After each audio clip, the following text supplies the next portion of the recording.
Dragi naši filmoholici, dobrodošli u novu epizodu vašeg omiljenog filmskog podcasta, možda čak i omiljenog podcasta generalno gledano. Ostavite u komentaru, naravno. Sad, danas pričamo o aktualnom bioskopskom repertoaru. Pričat ćemo o dva filma koje su prikazane na festu, premijerno prikazane na festu. To su film Miroslava Lekića, Ruski konzul, i film Siniše Cvjetića, Jorgovani. A takođe pričat ćemo o jednom velikom hollywoodskom blockbusteru, naravno Denis Villeneuve i film Dina 2, nazovimo tako, ili Dina drugo poglavlje. Da. Drugi deo, tako se sve. Ok. Znači, šta ćemo da krenemo? Zara, ćemo od Srba ili od... Ja sam uvijek za Srba, znači Srbi za Srba. Dobre, srpski filmovi. Ajde da vidimo malo, da pretresemo Ruskog konzula.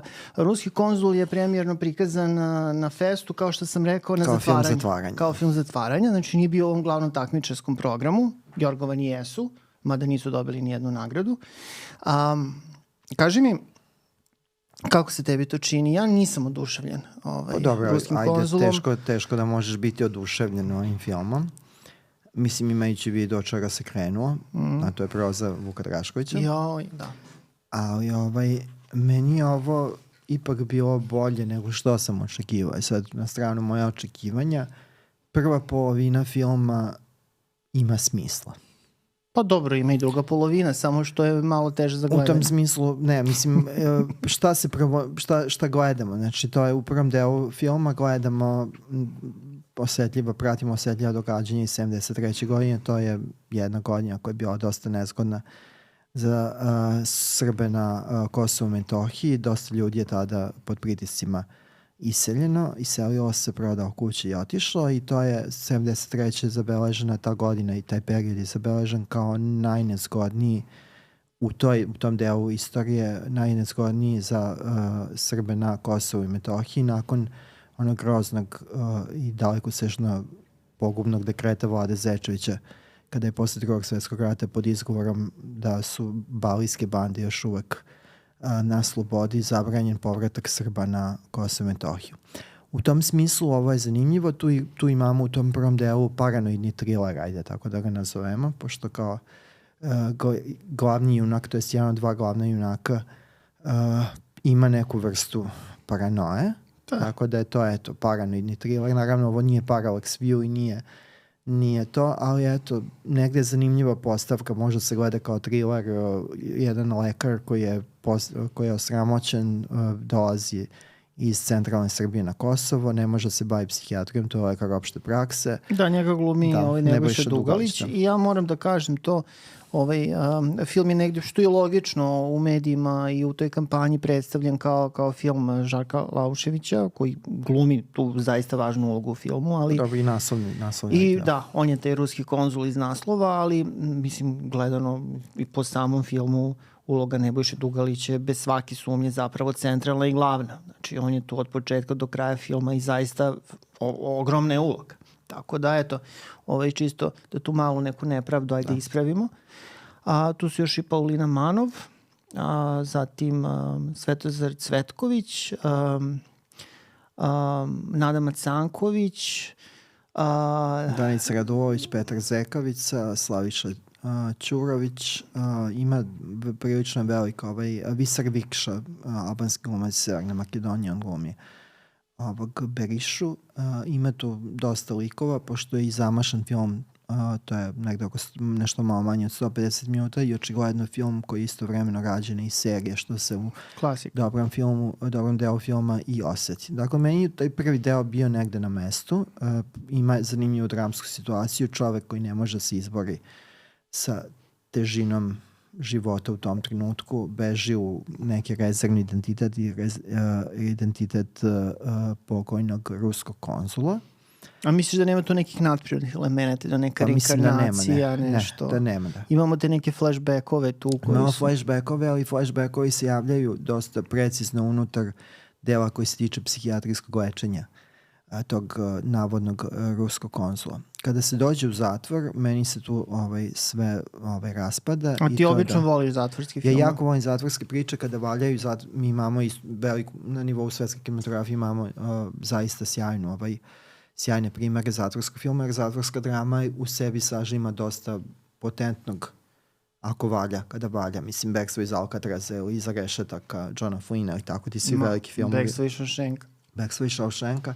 Tu ima zaista i drame identiteta i drame svačega. Ima prostor za humor. Cage Kid. Da, da je već neka druga vrsta napetosti. Mislim da ovde, da u ovom da u delu koji se tiče zatvora ovde sve odlazi na pogrešnu stranu i tu isplivava ta težina proze Vuka Draškovića sa tim velikim rečenicama, mada i ranije ima to đavolja, nafora, sa sve tim usporenim dramskim govorom Nebojša Dugalića. Nebojša govori vrlo sporo, ali ja ne mogu to. Ne možeš, to i ne treba pokušaš. Ajde, hvala ti što si pokušao. Teo sam malo da uveselim slušalci i gledalci. Zanimljivo je taj spoj. Nebojša Dugalić je odličan glumac, to nema spora. I on je nakon serije 5, eto sada toliko silno je uposlen i to je dobro i za njega i za njegovu glumačku formu. Ali zanimljivo je taj spoj da on dosta dobro brzo reaguje na nivou glumačkog instinkta reakcije unutar scene, ali sve sporije i sporije govori. A ovde je dobio neki eho na kraju. To je to. Zašto? Sa tim. I mislim da je dobar deo minutaže u filmu, kao i nekoliko ranijih slučajeva, otpao na njega, dok i onda nekako ti ostali likovi sa svojim bržim reakcijama, govornim reakcijama izgledaju kao da su došli iz drugog sveta. Ta Paulina Manov izgleda kao da ga požuruje, kao ajde, ali ne vredi. Inače super je. Meni je zatvor problematičan. Paulina Manov mi je super bila u filmu, znači mislim lepa je uloga, mislim možemo reći nominalno glavna ženska, ajde. Danica Radulović ima baš krupnu ulogu, po minutaži to je otprilike to kao Paulina Manov, čini mi se čak, ali ne po važnosti. Manje, pošto gubi se iz drugog dela filma. To je tačno, da. Sad, iskreno rečeno, što se Nade Macanković tiče, mislim, dobro, ona i rođaka neka žene Vuka Draškovića, je li tako? Verovatno i to pomoglo da ona dobije ulogu u ovom filmu. Ali stvarno, mislim, žena, ja ne znam, mislim, ona dugo već glumi, to duše pravi te pauze, nismo je gledali i hvala je na tome. 10 godina, ja mislim čak da nije imala film, ako se ne varam. Pa da, ona je uglavnom najviše glumila kada je ova stranka Draškovića bila na vlasti u Beogradu, je li tako? Dobro. Bio je u 4 ruže umeđu vremenu i to je javljao se u serijama i tako, da je to. Da, definitivno to. Ali htio sam da se vratim na ovo. U zatvoru dolazi do svih problema koje nosi tekst Vuka Draškovića sa tim krupnim rečenicama, burnim reakcijama, sve na treći, sve prenaglašeno, veoma violentno. Mislim, imamo onaj trenutak kada Ljubiša Savanović, inače sjajan glumac iz Banja Luke, kao upravnik, srpski Polđamati. Da, upravnik zatvora u Zabeli kraj Požarevca, kada on pomahnita i vređa pokojnu majku zatvorenika, to je zaista tamo gde ode. Sam kraj je otišao u onaj Draškovićevski patos saharinski sa onom boljikovom žicom koja deli ekran sa 2 leša, srpskim i albanskim.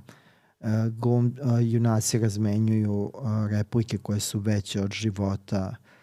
Svi pričaju užasno da se oda. Sad govoriš intonacijom Vuka Draškovića. Da. A evo, kad si kod toga, zanimljivo je da Žarko Olušević negde, ne znam da li je to bio instinkt ili vođenje, ovde i govori dikcijom Vuka Draškovića. Govori čak je i stilizovan negde sa tom kosom i bradom ala Vuk Drašković, što je dosta bizarno, ali dobro, u redu. Žarko Laušević, mislim, ovo je možda i poslednja prilika ili skoro Da, bit će ovih još iz ostatka. Da, ima još u zaostavštini ostalo nešto što je snimio, ali ovo je jedna od poslednjih uloga koje je snimio, ako ne i poslednja. Da, i poslednja velika, ajde, da kažem, na filmu. I mislim, on se stvarno trudi tu, to nije sporno, on je dobar glumac. Mislim da to niko ne dovodi u pitanje, sad negde bolji, negde malo slabiji. Dobro, ali definitivno opet se javio povod da se potvrdi teza da je on bolji od filmova u kojima je glumio. Pa eto, i ovde je isto ta situacija, da.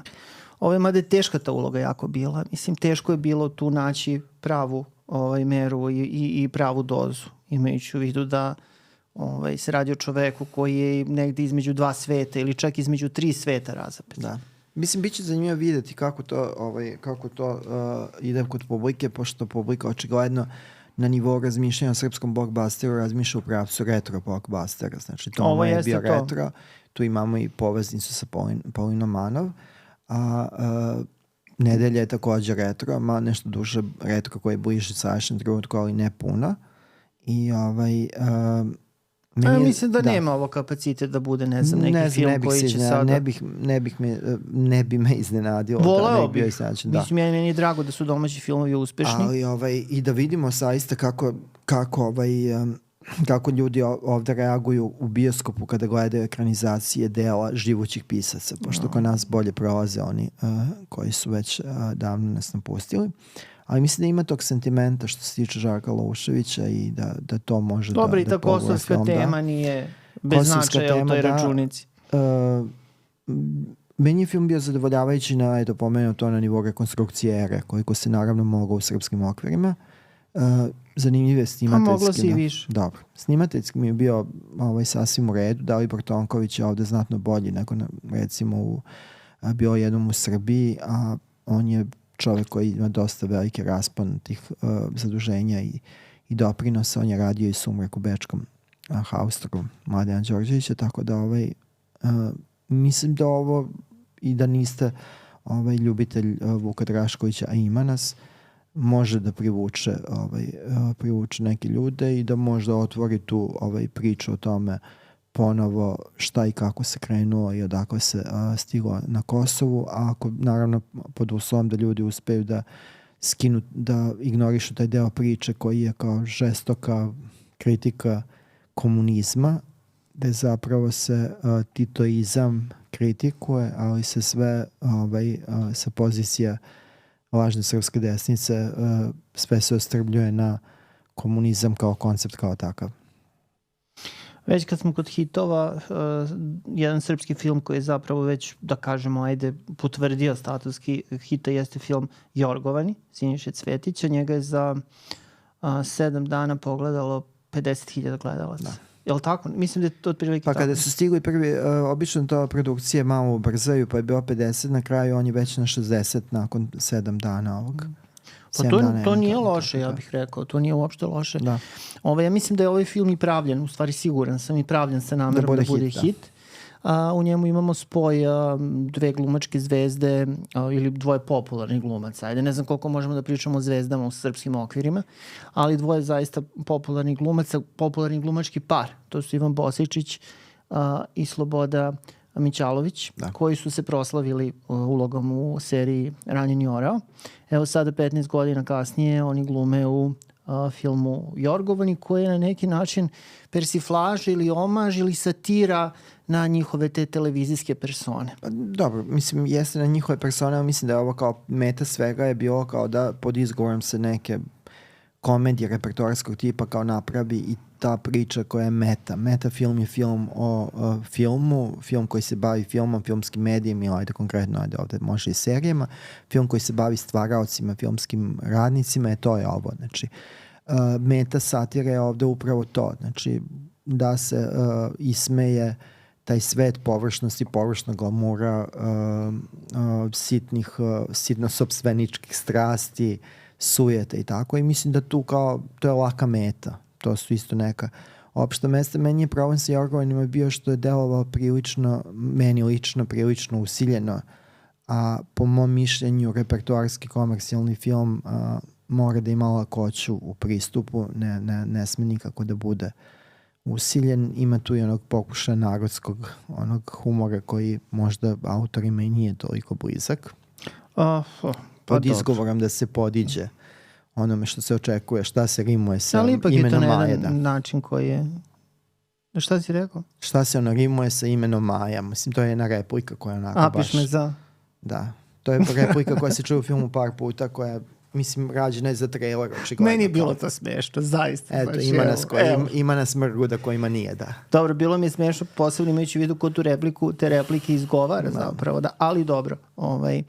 David Jakovljević koji je radio scenarij za prethodni film, to je prvi film Siniše Cvetića, u Moskvi prikazan i nagrađen film Usekovanje.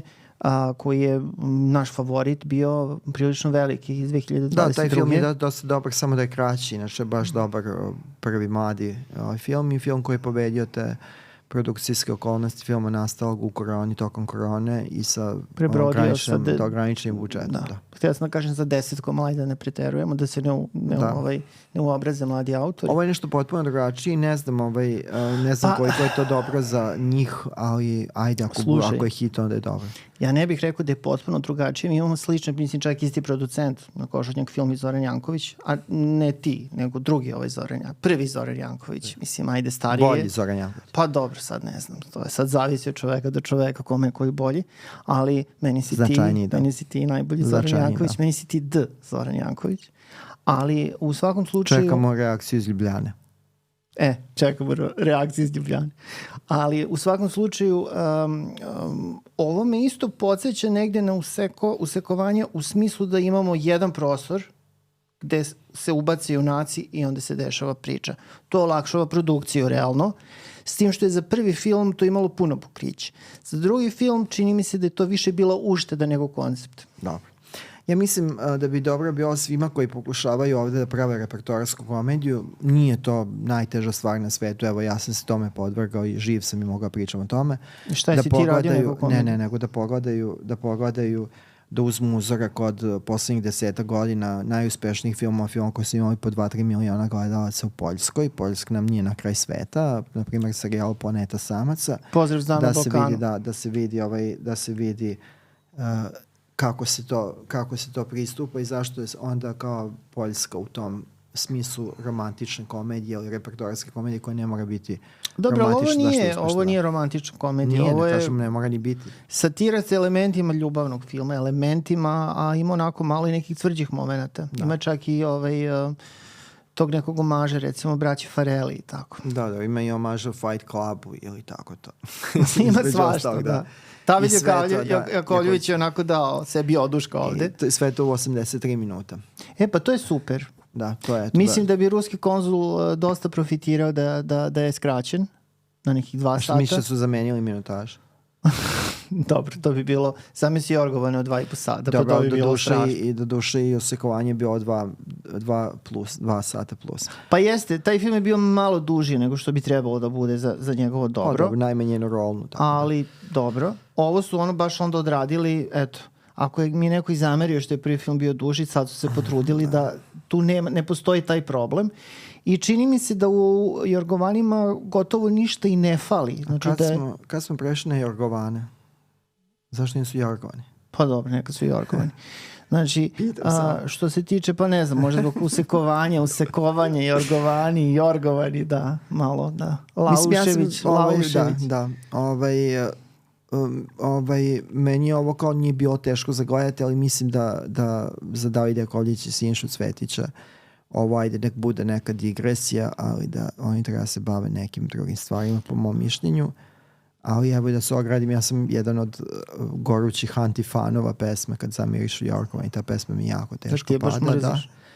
A naravno kada se peva sa ovoliko nazala i sa tim upinjanjem i tako, to mi je stvarno bilo možda da upadne interventna u tom trenutku ili teroristička jedinica da završi film na drugi način. Meni je Slobodan Mićalović mi je super u ovom filmu, onako baš je žena u punoj formi, ja nju volim da gledam i ovde, mislim, drago mi je da gledam u glavnoj ulozi u filmu nekom, to nije baš česta prilika.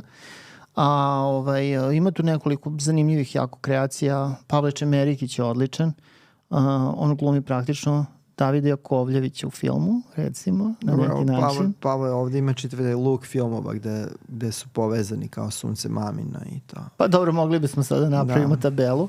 A zanimljivo da i sam David Jakovljević glumi zapravo u filmu. Pijanist. Glumi pijanistu, da. Koga ne upucaju do duše. Da, pojavljuje se kao pijanista, da ne kažemo glumi. Da, nema repliku, eto, ali ga ima dosta filmu. Da nije speaking part. Pa nešto u jednom trenutku kaže, ili tako nešto. Dobro, mislim, ja kažem da ja sam tebi rekao i kad sam se kucao sa njima dvojicom da ovo ima smisla ako je hit. Sad na uzorku prvi 7 dana jeste hit, vidjet ćemo da jeste sad. Bilo bi lepo da bude to oko 150.000, mislim, iz više razloga. Ali volio da gledam nešto drugo u njihovoj izradi, a ne Jorgovane, odnosno Jorgovane. Kad zamirišu Jorgova. Eto, znači film je ono što kod mene ima veliki plus, 83 minuta, što se ne može reći da je prednost filma Dina drugi deo i za očekivati je da nije tako. On je pregurao na gotovo 3 sata. Da, čak je preskočio i rusku konzolu. Da.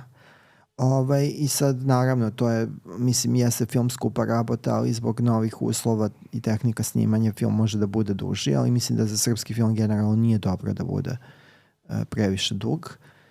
Dinu smo mi gledali na kraju jednog dugog gledalačkog dana, tako da znači bili smo prvo na festu i onda smo posle na kraju dana otišli da pogledamo Dinu od skoro 3 sata. Da možda je to dopri na utisku. Moj opšti neki utisak, kad ti možeš da razradiš svoj, pošto ti si ipak i bolje poznavala si žanra i Herbertovog romana, da je ovo vidno bolje od prvog dela. Pa dobro, mislim sada u suštini ova 2 filma i treba gledati kao 2 polovine jedne stvari, zato što su to filmovi rađeni po jednom romanu, ključnom romanu, prvom romanu Franka Herberta iz... Dobro, samo što su plasirani sa pauzom. Mislim, šta ćemo sa ljudima koji su umrli međuvremeno gledali su prvi deo. Oni nikad neće saznati kako izgleda druga polovina. Pa dobro, a šta ako postoji život posle smrti? Da. Ja zamislim život posle smrti kao jedan veliki bioskop. Pa dobro, nadam se neću gledati, da neće biti takav baksus da gledam Dinu posle smrti. Ma taj što da. Da. U svakom slučaju, ovo je bilo dosta jako. U svakom slučaju, meni je film legao, dopao mi se. Mislim, ima tu onog Vilneovskog pokušaja da bude umetnik u okviru blockbustera, što možda Dina negdje i opravdava, imajući u vidu predložak. Pa dobro, on je zbog toga i uzet. Jeste. Ali da, saglasni smo, meni je prva Dina bila u redu, znači bila mi je u redu, tebi ne? Dobro. Bila mi je u redu. To je bio screensaver sa sporim govorom, tako da. Dobro, u redu, ali mislim ja kao neko ko prilično dobro poznaje roman i voli taj roman, cijenio sam šta je tu Villeneuve pokušao da uradi, a on je u prvom tom delu, bio prilično veran zapravo romanu. U ovom drugom delu, zbog niza nekih okolnosti, tu ima pomeranje, ima izbacivanja likova, onda određeni likovi, ajde sad da ne spojlujemo, ali menjaju svoju prirodu. Znači, drugačiji su nego... Dobro, neki su i pasivizirani, nestaju. David Bautista nestaje dobro, da mi se to do montaža, pošto sam na kraju ispostavio da su neki kao Tim Blake Nelson da su izbačeni iz filma. Jeste, da. Ali Villeneuve niko ne sme sad da ljuti, tako da on je na vrhu sveta, da. Taj lik koji Zendaya tumači je dosta promenjen odnosno na roman, baš dosta. Ali kad se sve to sabere i oduzme, ja mislim da je ovo prilično jedna poštena adaptacija i prilično dobra adaptacija koja nudi ljudima koji žele da pogledaju spektakl, koja nudi spektakl i koja nije previše glupa. Da, s tim da Villeneuve ovde zaista prodaje tu dobrim delom maglu, on ljudima koji vole spektakle prodaje spori art house sa tim sporim glumačkim pristupom, sa dignutim obroma, šaputanjem, hiperstilizacijom. Ja bih, što se tiče Dine, meni je Lynchova zaista bila grozomorija. I kad smo reprizirali, još mi je teže palo nego kad sam bio dete. Baš je trash. Sad kada gledali smo dokumentarac šta bi bilo da je Hodorovski snimio Dinu, ja mislim da je on prava mera tu, pošto je on u njegovim filmovima, makar iz tog perioda, ima te žovijalnosti, razmahanosti koja je nužda za spektakl. A generalno ja mislim da Denis Villeneuve bi trebao se bavi, kao što mislim i sa neke druge, sad je ispadao neko ko čupa ljudima uši, da se bavi nekim drugim stvarima. Ja bih volio da gledam više filmova njegovi kao što su Zatvorenici. A ne ovo što mu ždere dobar deo, da Neprijatelj, a ne ovo što mu ždere ključni deo karijere i najkreativnije godine. To su filmovi koji se godinama snimaju i pripremaju. Ja mislim da je za Villeneuve bilo jako bitno da ovaj film snimi ovu, ajde da kažem, diptih, da snimi, ali snimio je. Nije se obrukao, ti filmovi su uspešni i hvaljeni uglavnom. Da. Tako da, ali zaista sam tu saglasan da nakon ovog diptiha da on jednostavno treba da nešto drugo radi. Plašim se da uspeh Dine, koja jeste, ovaj drugi deo je čak i uspešniji sada u bioskopima. Dobro, prvi imao te probleme korone, da jednostavno će to otvoriti sada tu neku potrebu da, kao što se sad priča da će Greta Gerwig raditi Barbie 2, da će on sad nastaviti tu priču o Dini. Dobro, ne mora, zaista on je pokušao i ostavit će trag u istoriji svetskog filma što se tiče naučne fantastike, paranaučne fantastike ili distopije. On je radio na Arrival, to je znatno lošije, ono sa Amy Adams. Ja to ne volim, da. Da, to niko ne voli, tako da...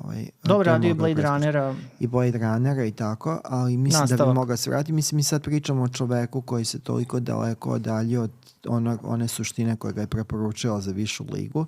Mislim, ja bih zaista volio da gledam nego volio da gledam nešto iz tog foldera, tog gde su neprijatelji ili da su zatvorenici remek-dela ili ono zgarište koje ga i preporučio. Zgarište su da se smrzneš. Da, ali nekako mislim da ide to i mislim ima tu dosta da je on zarobljenik te potrebe velikih studija da prave sve veće i veće filmove imajući u vidu da je publike u bioskopima suštinski sve manje i manje i da se dobar deo njih odselio na